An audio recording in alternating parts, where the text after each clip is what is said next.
हज़रत मोहम्मद सल्लल्लाहु अलैहि वसल्लम के कीमती इरशादात और अक़वाल।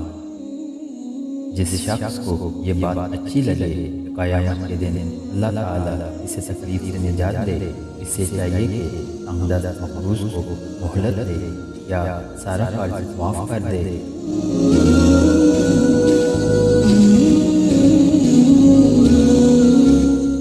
जो गुरूर की वजह से अपने कपड़े को दराज रखेगा, क़यामत के दिन अल्लाह ताला इस पर रहमत की नज़र नहीं डालेगा।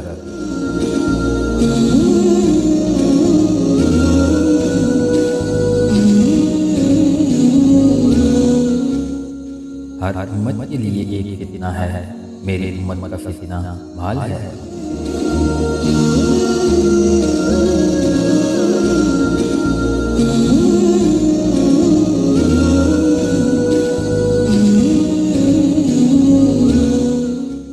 दौलतमंदों के पास कम जाया करो, वरना अल्लाह के एहसानात की कदर जाती रहेगी।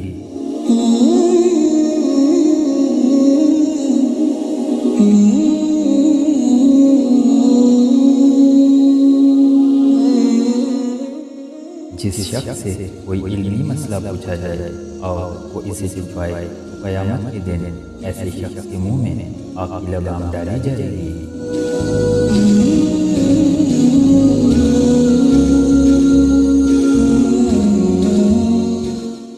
वो शख्स बदतरीन इंसानों में से सबसे बुरा है, जो लोगों की खताओं से दरगुजर नहीं करता, माज़रत को कबूल नहीं करता और किसी गुनाहगार के गुनाह माफ़ नहीं करता।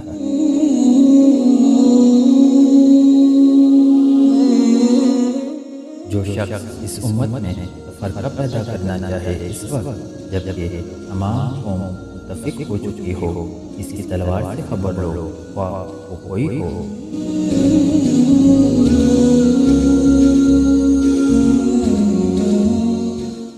अगर लोग ये जान लेंगे रात को तन्हा सफ़र करने में क्या ख़दशात मुज़मिर हैं जो मैं जानता हूँ, तो रात को कोई शख्स अकेला सफ़र न करे।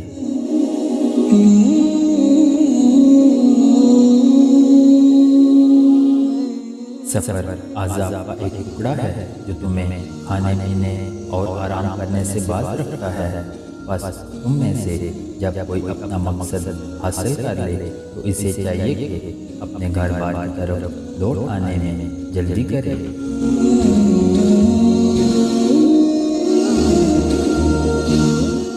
जब तुम में से कोई शख्स बहुत दिनों तक सफ़र में रहा, तो वो रात के वक्त अपने अहले खाना में अचानक न आ जाए।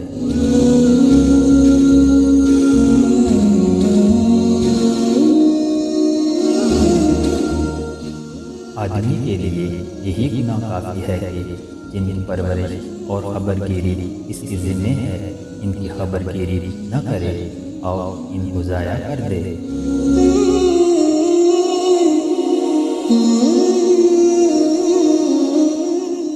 किसी बाप ने अपनी औलाद को नेक अदब से अच्छा कोई अतिया नहीं दिया।